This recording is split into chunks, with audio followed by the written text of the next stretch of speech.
Hey everybody, it's your girl Sherry, back with another episode of Alleged Actually podcast, joined here with my guest co-host Big Nige. Now before we get into what we're here for today, because you know it's 90-day Fiance The Other Way time, let's just take a quick pause for this dope intro.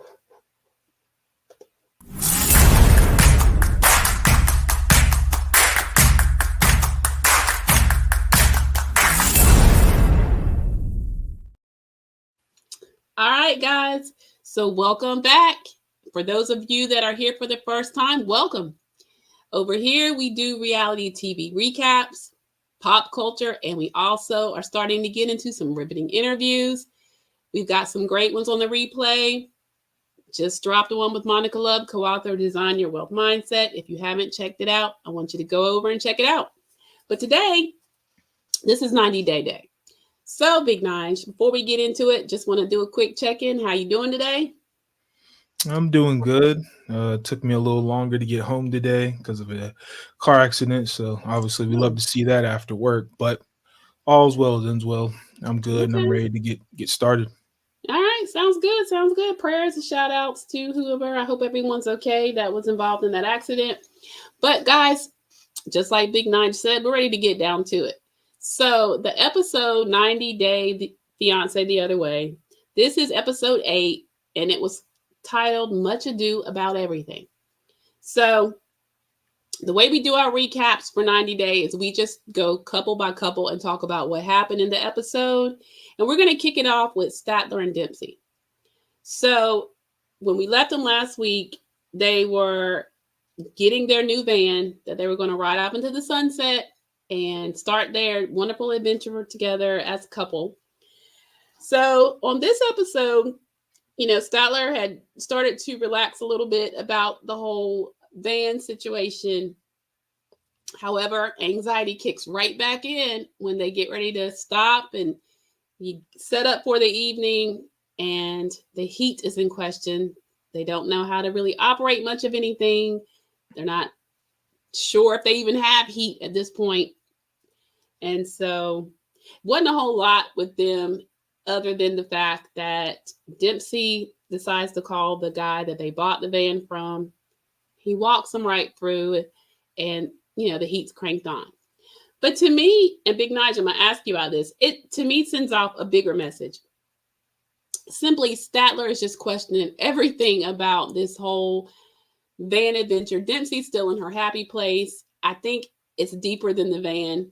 I think she's still just really unsure of her decision to throw everything away and run off into the sunset with Dempsey in this whole live-in van situation. What were your thoughts, Big Nige? Yeah, you could definitely see the confusion and a little bit of disarray between them. And obviously on Statler's side, Statler seems like she likes things planned out methodically, have everything lined up in front of her while, Dempsey just kind of takes caution to the wind. And you kind of could see it because the first time they have an issue about how we're going to get the heat on, she didn't know herself, right? So she had to backtrack and call the original owner who they bought it from. How do we work the heat? And that's just very telling that again, she just is not very prepared for what, is about to transition with their lives. And obviously Statler's, even though they got it to work, Statler was like, she would have been very crabby, if they had to sleep in the cold because Yeah. of the lack of preparation on Dempsey's part to have everything ready to go. Because you convinced me to get into this van with you and live this lifestyle. I expect you to have, bring a certain level of, responsibility and knowledge to this lifestyle that you want to live. We're living this because of you. So it just doesn't, put much confidence in my mind with them just simply because they're just not planned out. And it's a Yeah. brand new lifestyle and it's just poor planning. It's just sad to see it, honestly. It is. I think it's just, more into just Dempsey's personality. She's just a fly by the seat of your pants kind of girl. And I think Statler's just going to have to make those hard decisions on whether that's the kind of partner she wants in life because it does cause her anxiety kick up big time. And that's just not how she really moves and lives her life. So to really mend your life with someone that just doesn't plan, that's perfectly happy and satisfied with not knowing what tomorrow brings. I mean, we none of us do, but to be okay with not really knowing how it's going to go or what you're even doing, or yeah, I don't know if I could do it either. So we'll just keep checking out Statler and Dempsey. That was pretty much what they were giving on this episode. Wasn't a whole lot with them too, so we'll have to tune in more to see how their van life continues to unfold. But next up on the list was Lily and Josh, and on this episode still wasn't a whole lot with them either. They're still getting to know each other as a couple and blending their lives. They decide to go over to a tea shop where they're going to meet Lily's sister. And the good thing with her sister is she can both understand English and speak it. So that's a good thing. And this is a chance for Josh to meet another family member, which he's also a little apprehensive about because he still has the whole worry about how they feel about him with the fact that he's not able to work, which rears its ugly head. So basically, she said that in the beginning she was worried about Lily with her relationship with Josh, in the thought that perhaps she may get deceived. And we find out some background on Lily, that Lily was friends with an older woman at the age of 18 who introduced her to this old man that Lily fell head over heels with and ends up marrying, and only to find out that he wasn't what she thought he was, and that resulted in divorce. And so we come to find out that Lily has not really a peppered past, but that in the love department, she can be a bit impulsive, that, she leads with her. I mean, of course we all, when you love someone, you lead with your heart, but you also got to use your brain too. So rightfully so, her sister was a little bit concerned, as is her family. And basically, they do talk about, what Josh used to do for a living when he was back in the States. And from what I understand, he would sell heating and air parts and also repair. And then, so she's basically like, okay, and what will you be doing here? And he's like, oh, we've already talked about this. Lily was already aware I can't work while I'm here. I can cook. I can fix the electrical things. I'm like, Josh, I mean, sir, I don't know. It was giving, I mean, though her sister was trying to, listen and be a part, she was kind of giving him the look like, really? Little cringeworthy, in my opinion. What were your thoughts, Big Nige? Yeah, so this episode, like you said, it gives a little bit of light on Lily's past, and it kind of sheds some more light on how, like, why does she behave the way she does in the relationship? Mm-hmm. We see from her past that she was neglected, right? So going into her next marriage, she's trying to do everything in her power, financially and emotionally, to keep Josh happy. Mm-hmm. And so now it kind of makes sense on why she behaves the way she does, and leads with that bank account. She But does. I think what was more telling was the conversation between Josh and her sister. And when you, like you said, how she asked the question, what are you going to basically do for Lily? And I can cook, I can clean, take care of things around the house, etc., etc. But the most important thing that he said was, I can provide love for her. And he said that their bond together was the most important thing. And albeit a very notable answer, Mm-hmm. the look on her face, I mean, like, Josh, you couldn't have said nothing else. Like, you No. couldn't even give her a plan of, like, I know I can't work yet, because at this point he has had several conversations with several different people. He is not going to be able to work. right? But if you tell someone that and your first initial meeting with them, because first impressions are obviously very important, why don't you lead with a plan? It's like, I can't work for this amount of time, but Right. I'm already sharpening my skills to do this. I'm Yes. already working on a path to get to here. Maybe I'm doing some extra schooling to prepare myself to work afterwards. There's little things he could have said to kind of ease the tension in that moment, to make, you know, Lily's sister like, okay, yeah, this man's thinking ahead. He understands the position he's in, but he's not doing anything to help him. So it just keeps bringing up the question, what are you going to do? What are you going to do? And it frustrates him, but you never see him in any of the conversations as of yet planning out the next steps. I can't work now, but here's what Hmm. I can do in the present, and here's how I can do to prepare for our future. Exactly. I agree. I mean, in my opinion, Josh tries to give off this ideal that, it really bothers him that he can't work. And, you know, he's just her doing all of this stuff, really, bring up the money and everything just puts him. But I don't know. I'm seeing some duality there. I'm seeing where he seems to be quite comfortable with all of the things that Lily's doing for him. And leaning into the fact that he can't work. I don't know. Y'all, listen, girls out there, he's giving me sorry vibes. Just saying. We'll keep tuning in. But Josh, sir, if you were somebody that was that pressed, I agree with Big Nige. I would have a plan, looking to starting a business over there or something, there are things you could do to get yourself together so when you are legally able to work in that country, you can have a plan. I sure wouldn't be like, hey, I provide love. I can cook. I can clean.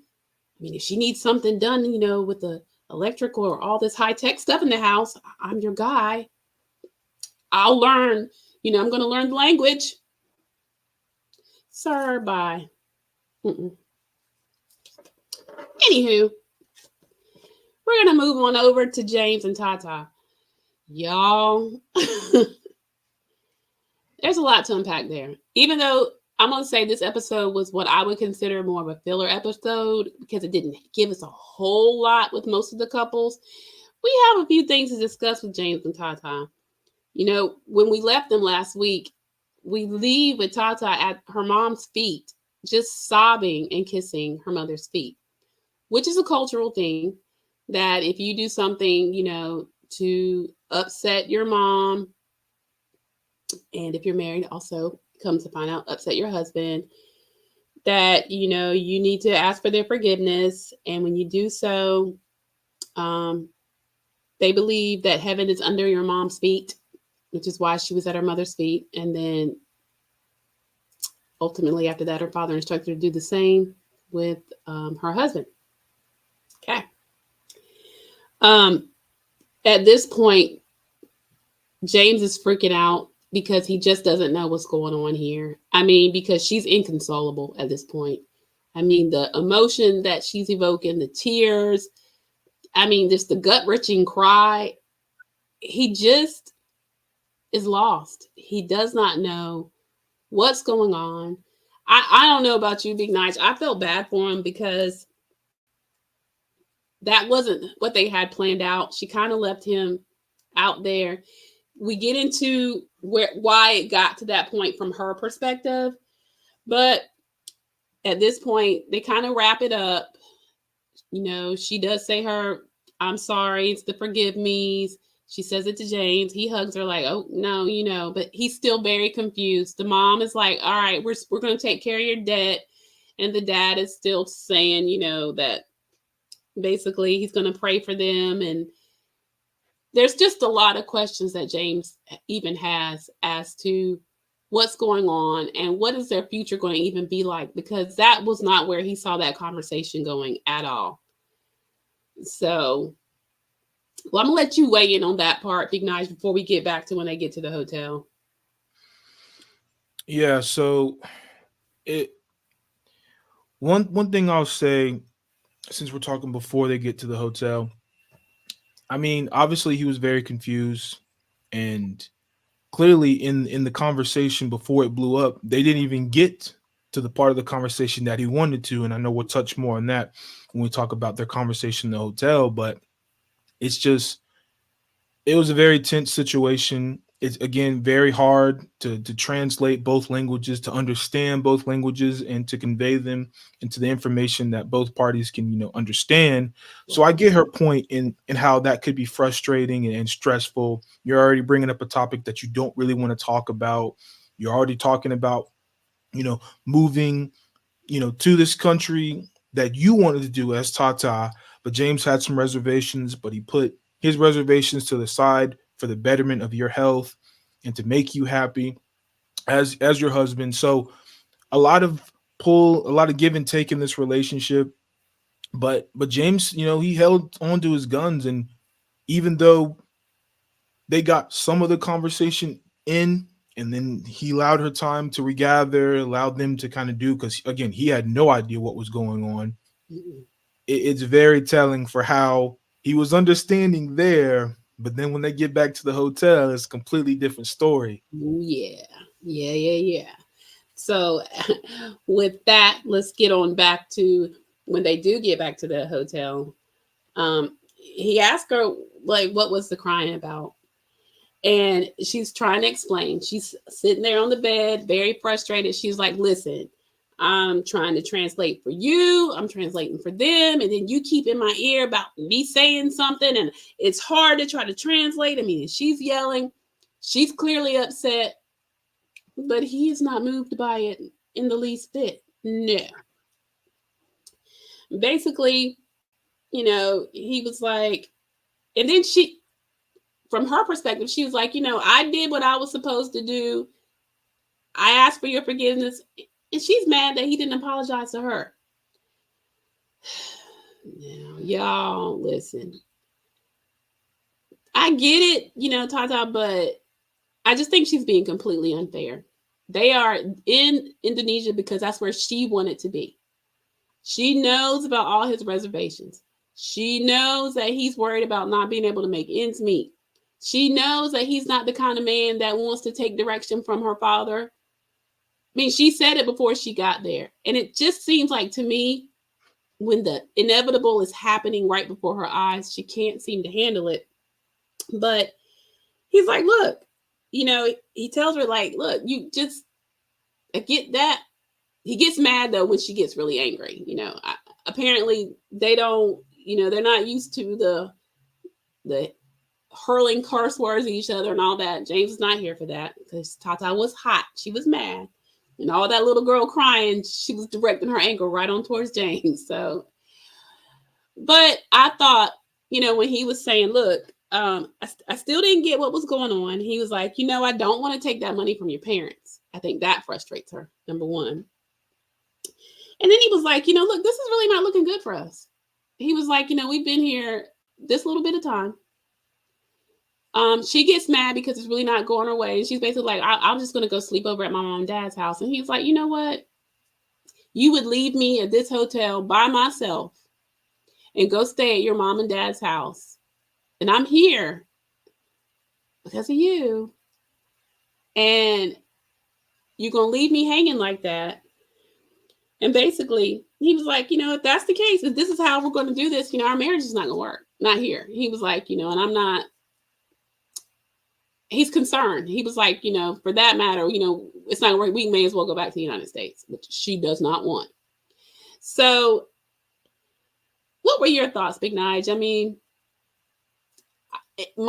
from my perspective, I think TaTa's wrong. I see spoiled brat all over her. I know James, and I do a little bit of research in between these, particularly on some of the cast members. And it has been noted that James has a very bad temper. I think we're going to see more of that as we get further into the season. We got a shade bit of a glimpse with his frustration with TaTa, but I feel like she's not delivering on her end of the bargain. So, what's your thoughts, Big Nige? Yeah, so when they get back to the hotel, now James is he's all right, let's regroup and let's figure out, what went wrong. maybe how we can approach this conversation better. But I need to know what went wrong because clearly, again, he does not understand. But to TaTa's point, and all of her frustrations could have been alleviated if he did what one of his promises was to her father to learn the language. Right? Yeah, He didn't do that. So that's she true. does have, I give her some, she does have a reason to be upset because if you promised, Yeah, 5 years ago, you were going to learn the language to help better communicate with my parents.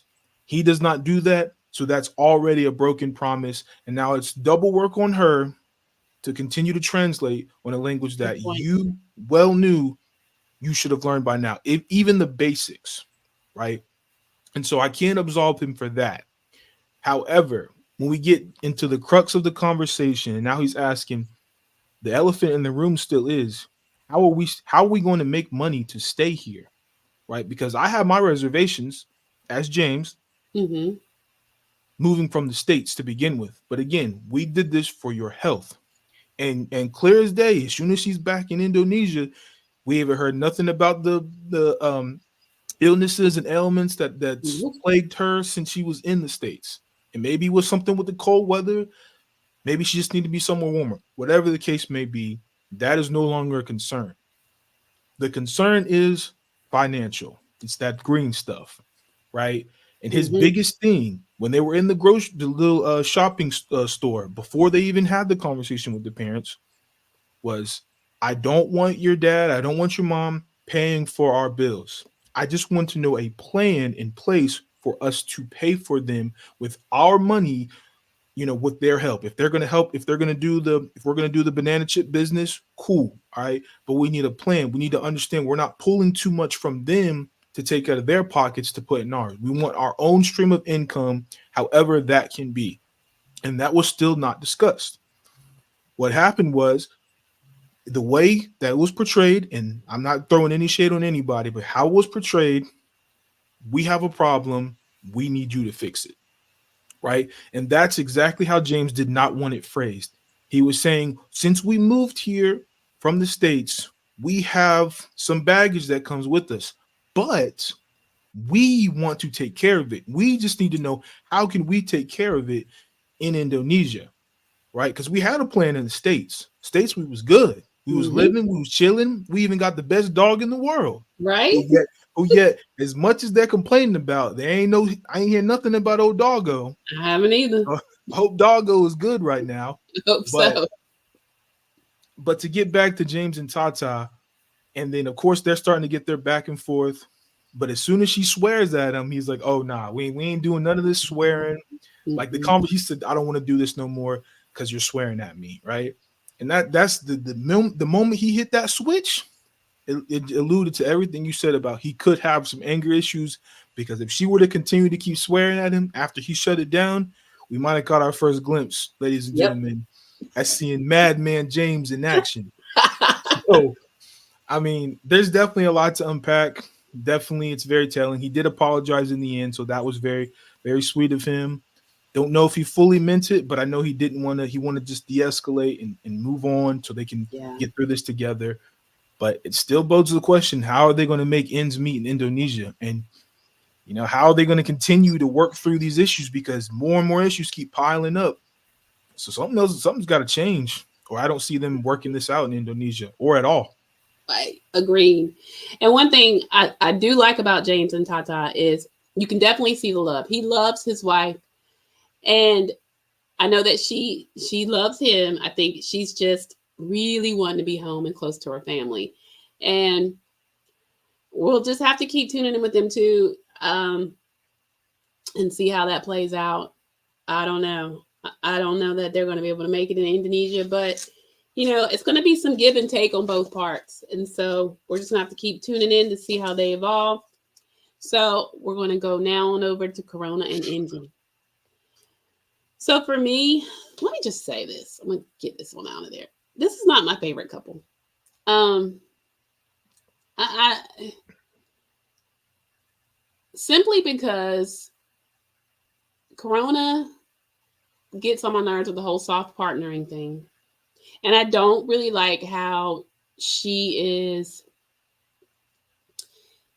that she thinks that it's important to, pull back who she really is for the sake of this relationship. Because real relationships, that's not how it works. I did say last week, ladies, we don't show all of our crazy at once, and that's true. But, you also have to be yourself. If you find yourself, tempering yourself, not showing your real personality or even your real temperament, your relationship's not going to work. So they're already, to me, starting off with a massive deficit because she keeps telling him, hey, this isn't the real me. You don't want the real me to pop out. I'm trying not to pop off on you, and he keeps, well, I don't know if it does. If you do get upset, it's going to make you laugh. He still don't get it because you're not even showing him. If you really were yourself, then he would know. So that's getting old. Soft partnering is not even a thing. Child, I've read something from a therapist who does couples counseling, and she was miffed at her overuse of the term soft partnering. It's not a thing, okay? It's not. So there's that. Anywho, so basically at this point, she's been there for a few days, and she wants to start getting to know the lay of the land and getting to know she just wants to start to live more like she's living there and not like a tourist. And so they are going to go to Iceland's version of a flea mall. Let me say what else gets my nerves about Corona. Okay. Getting ready to go to the flea mall with Ingi. She comes out with this black cat suit on as if she's about to hit the club. Man, why are we doing all that? We're going to a flea mall. Okay. And then you get mad when his reaction was less than impressed. He was like, oh, I've seen, he even called it a dress, y'all. It wasn't a dress. It was a cat suit. He was like, oh, I've seen that dress before. She was like, not in person. Child, it is giving to me. Y'all tried it. Ma'am, you look ridiculous. You're going to a flea mall. Okay? That got on my nerves, okay? But anyway, she's not happy that she didn't get his tongue wagging and him falling out because she came out in a ridiculous cat suit to go to the flea mall. At any rate, but she's at the point where she's ready to stop soft partnering, which ain't even a thing. So go ahead and stop, okay? Anywho, they get there to this flea mall. Ingi in his little playful way, they look around and they keep saying, it looks like some stuff my grandparents would have. It's just, it's antiques, guys. Like your typical, all flea malls are not created equal. So this one was more of like an antique-ish type style store.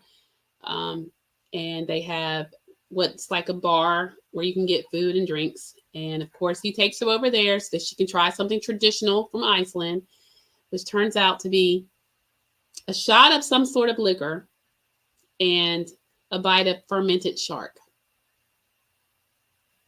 Okay. Naturally, Corona thinks it's disgusting, as would I. But she's a good sport. She does at least attempt to try it.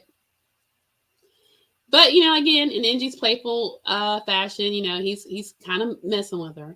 And then when she asks him for something else, the bartender or waiter for anything other than that, he brings out the most beautiful plate of waffles. I'm thinking now, sir, if waffles was on the menu, why are you giving this woman fermented shark?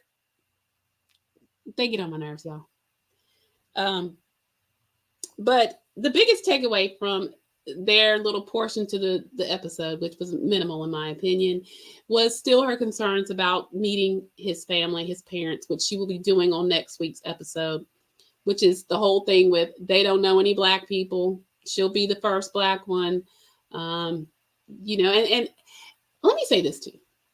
I get it. Iceland is probably not the most diverse place, perhaps, or that's what they want us to believe. But if her whole MO is going to constantly be, I'm the only Black chick, I'm the only Black one your family's going to meet, y'all, it's going to get old to me really fast. Because in this day and age, come on, y'all. We need you to pep up the relationship, the storyline. You know, most of these couples, they are different cultures, multicultural.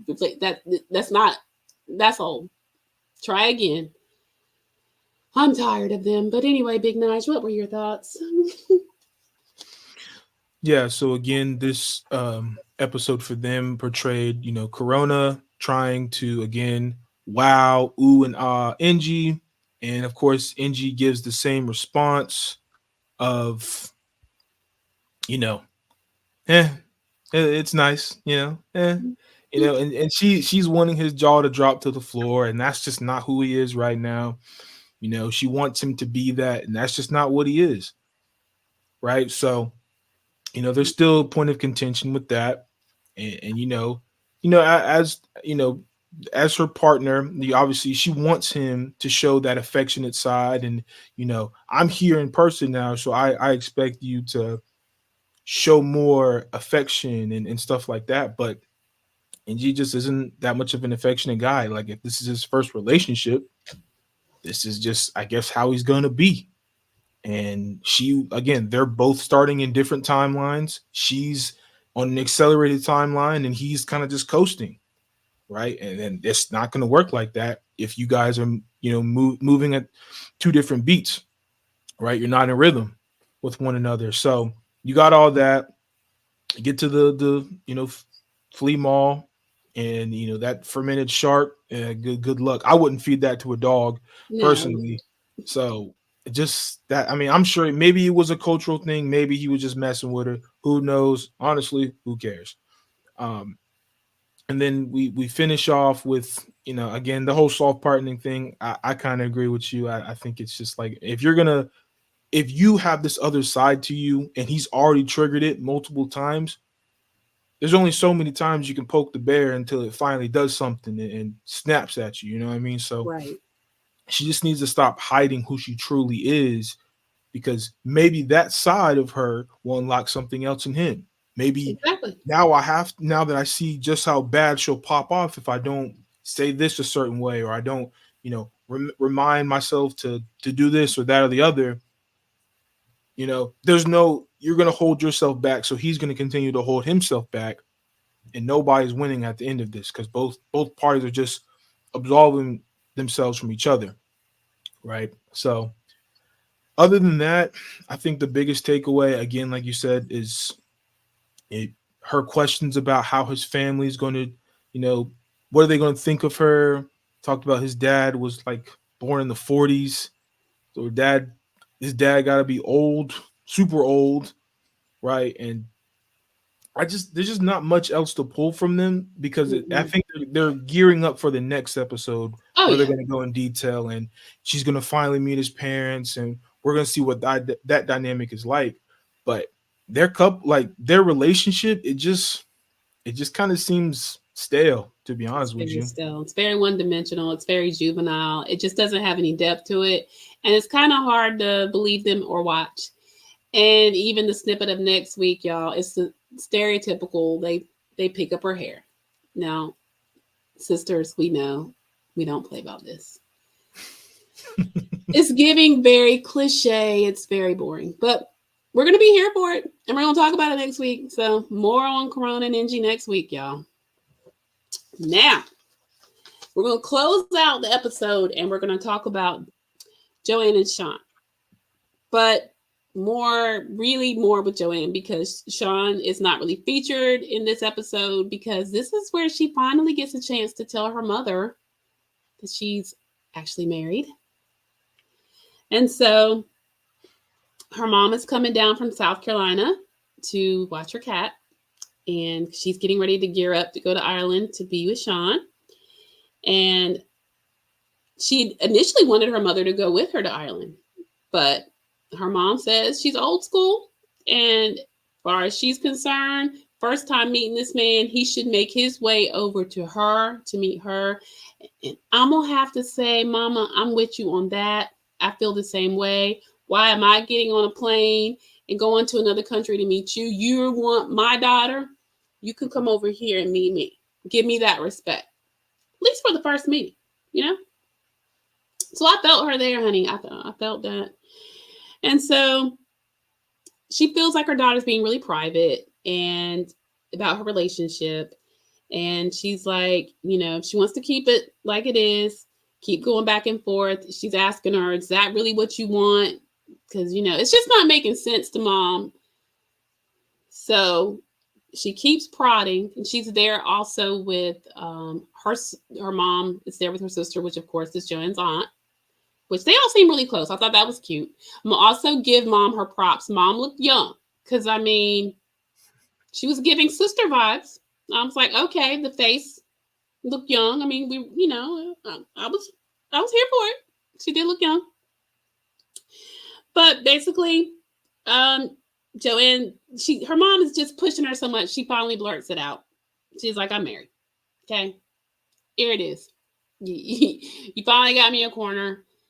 I'm married to him. And she asked the aunt, did she know? And she's like, no, I didn't know. So both her aunt and mom are mad, particularly when they find out that she's been married to him, not just married, but married for 2 years and kept it from them. Okay. And so her mother's furious, as would I be. Moms out there, weigh in the comments, honey. It would be a time if it was me. How would y'all react? Shout out in the comments. But so basically she tells her mother that it was just something that they decided that they wanted to do for themselves. Same as we get a little more background on Joanne, which helped to make a little more sense. So she had a really bad health scare. I think it was it like? I think it was an aneurysm. It was actually several aneurysms. Yeah. It was a few years ago, and she had to have this emergency surgery. Had she not had that surgery, she would not have made it. And so anytime you have a near-death experience, it certainly changes the way you see things. And so from her perspective, at that moment, she was happy. She wanted to go for it. And at that particular time, it was her and Sean, and they made the decision to do that for them. What I don't understand, and still, and her mom was basically like, okay, so what happens if the boys don't like it in Ireland, or, don't like, it just wasn't thought out. But again, when she let us in on the fact that she'd had this, health scare, that literally near-death experience, which is why she decided to live right there in the moment, because tomorrow's not promised to anybody. And I got that piece. It's just, it's the mom of 2 boys. How could you make that decision without cluing them in? That I have a problem with. And at this point, her mom is just really suspicious, and she doesn't know him. And, it makes her suspicious of Sean. She's thinking of her daughter and her grandsons. Rightfully so. Big Nige, what were your thoughts on Joanne and her mom, her confession, and all of that good stuff? I think the most telling thing so far, when we talk about, Joanne and her mom, it led with Joanne saying that she is still, at the age of 43, terrified of her mom. I know. I love that. And it showed immediately once she heard the news. Mama went, insane. Like, she started blowing up, even making sure her aunt, like, yo, did you know this? Like, she was going to jump on her too. And I'm just like, man. Yep. I would, and that fact alone, I'm just very confused. And why would you wait this long to tell your scary mom news that she should have known day one? So that is a little interesting to me. But like I said, we understand of her situation now. So now even though I don't think it's justified, it at least explains why she kind of just lives life in the moment. Yeah. If this makes her happy, if Sean makes her happy, she's going to go all the way with Sean, marriage, the whole shebang, and she's just going to go it like that. And she doesn't want drama. She doesn't want anybody's opinion. Doesn't want anything to sway her happiness. That she has felt and continue to feel with Sean. Now, again, her kids don't know though, and I'm a little confused because the same moment that you tell your mother and your aunt why your kid's not in the room to have this same Exactly. conversation. Like if you're just going to tell a select few people and not the masses, you should tell the most important people to you, which would be your mom. Obviously, I guess the aunt's very important to her as well, but Oh yeah. And obviously it's the your kid. children. Yes. It just baffles me because I'm just like, how do you not tell your kids? How are you expecting them to get on a plane, go all the way out there to meet Sean, and you don't even know he's your mom? Like, that is about to be, that's like your stepdad, man. Like, Yeah. that to me is insane. In So, my opinion, it's a recipe for disaster, particularly with her older son. That is not going to go over well. absolutely. Now, I don't see that going well. Even if Sean's a cool dude and he gets along with them, it's the fact that they waited and didn't tell the boys.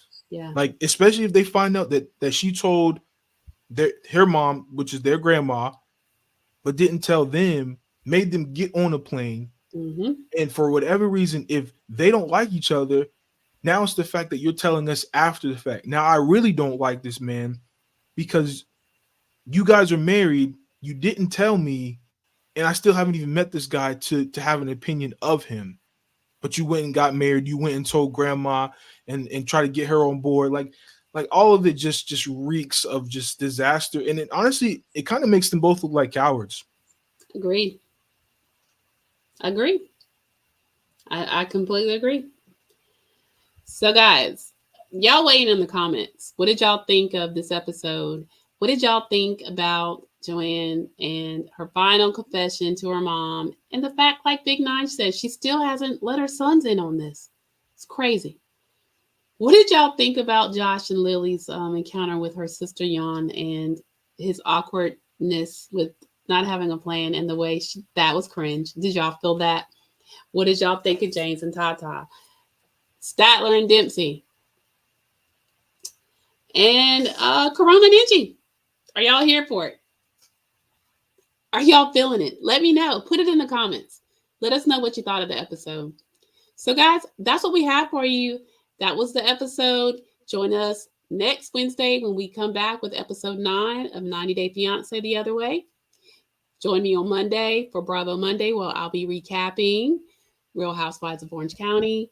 This Friday will be another Say So Sherry. So I'll be talking about all things pop culture, just kind of what's been going on and what I have to say about it. So you come back Friday, then hop over next week, Monday and Wednesday, and come on back and have yourself a great night, guys. Before we go, let Big Nige do his thing. Quick plug on his podcast with CW, the Goatcast podcast. Big Nige, go ahead and plug that channel. Yep. So of course I'm the co-host of the Goatcast podcast, where we talk about basketball topics, both past, present, and future.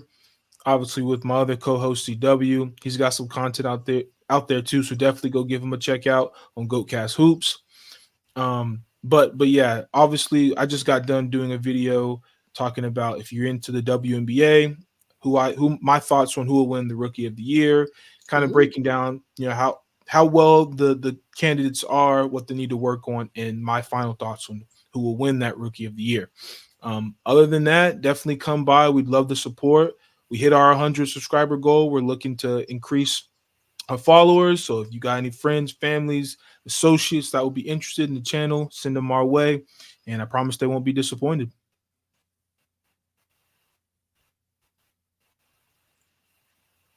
All right. Well, guys, you heard it. So go over and check out the GoCast podcast for all things NBA, WNBA. Check them out. It's really good. I'm a subscriber. You should too.